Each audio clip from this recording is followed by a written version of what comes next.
नमस्कार, आप देख रहे हैं अपन झारखंड और मैं हूं आपके साथ अमित सिंह। तो सुर्खियों के बाद खबरों की शुरुआत करते हैं। पूजा सिंघल मामले में ईडी की कार्रवाई और तेज हो गई है। ईडी की छापेमारी में मिले दस्तावेज और पूजा सिंघल, उनके सीए सुमन सिंह और पूजा के पति अभिषेक झा से पूछताछ में मिली जानकारी के बाद ईडी ने कई जिलों के जिला खनन पदाधिकारियों को बुलाकर पूछताछ शुरू की है।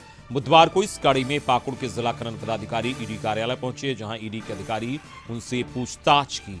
गौरतलब है कि जिलों में खनन पट्टा को लेकर पैसे वसूली और उसकी पहुंच पूजा सिंघल तक होने की जानकारी के बाद ईडी ने जिलों के पदाधिकारियों पर अपनी जांच की दबिश बढ़ा दी है।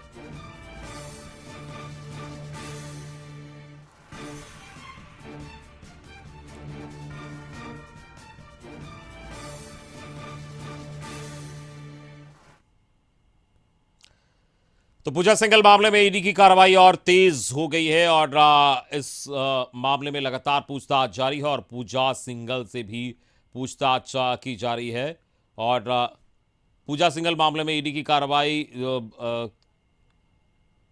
को तेज की गई। और इस वक्त झारखंड न्यूज कोऑर्डिनेटर मनोज हमारे साथ जुड़े हैं, सीधे उनके पास हम चलेंगे। मनोज, पूजा सिंघल मामले में ईडी की कार्रवाई तेज हुई है और जिलों से जो तार जुड़े थे उसको लेकर और कार्रवाई तेज की जा रही है, क्या जानकारी मिल रही है? देखिए अमित, अगर हम बात करेंगे पूजा सिंघल के मामले की जांच को लेकर के जो ईडी की चल रही है, तो आज अगर कहा जाए तो 6 तारीख से ईडी की कार्रवाई शुरू हुई, जो लोगों को दिख रहा है। 6 तारीख को पहली बार जो है ये पूजा सिंघल से जुड़े हुए तमाम ठिकानों, उनसे संबंधित जो लोग हैं उनके ठिकानों पे छापेमारी हुई थी। हाँ, न सिर्फ रांची बल्कि दूसरे जिलों और दूसरे राज्यों में भी हुई थी और भारी मात्रा में जो है दस्तावेज जो है वो जब्त किए गए थे, जो कि निवेश से जुड़े हुए थे कहीं ना कहीं किसी न किसी रूप में। इसके अलावे जो उनके सीए थे उनके यहाँ कैश भी मिला था। तो इस मामले में सीए और पूजा सिंघल दोनों को ईडी ने गिरफ्तार कर लिया है और अभी रिमांड पर लेकर पूछताछ कर रही है और आज भी ये पूछताछ जारी है।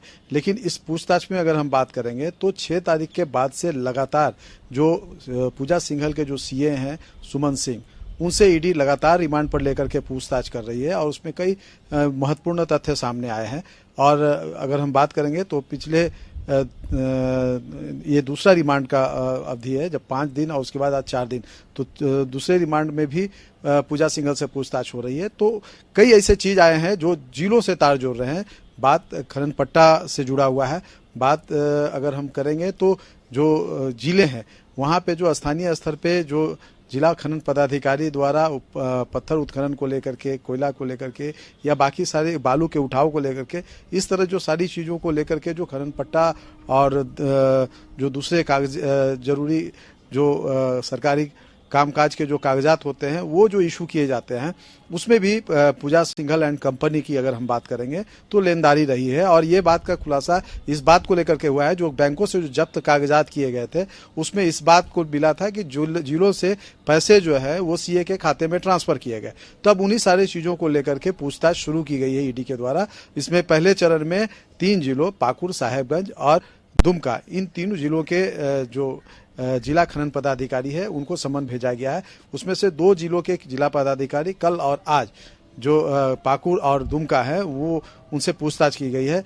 एक साहेबगंज के जो जिला पदाधिकारी है, फिलहाल वो उन्होंने ईडी से समय लिया है चूंकि उनके घर में शादी थी। तो एक तरह से कहा जाए तो इन सारे चीजों को लेकर के अब जिला के खनन पदाधिकारियों से बातचीत की जा रही है कि ये कैसे पैसे थे, ये पैसे कहां से आए थे, जो कि यानी जांच का दायरा अब और बढ़ रहा है और पहले से जिलों में जान की पोस्टिंग थी, वहां से जो तार जुड़ रहे हैं उसको खंगालने की कोशिश हो रही है। फिलहाल इस पूरी बातचीत के लिए बहुत बहुत शुक्रिया मनोज आपका। झारखंड न्यूज कोऑर्डिनेटर मनोज हमें बता रहे थे किस तरीके से ईडी ने कार्रवाई को आगे बढ़ाया है और जिलों से जो तार जुड़े हैं उसको लेकर जांच के दायरा को बढ़ाया जा रहा है।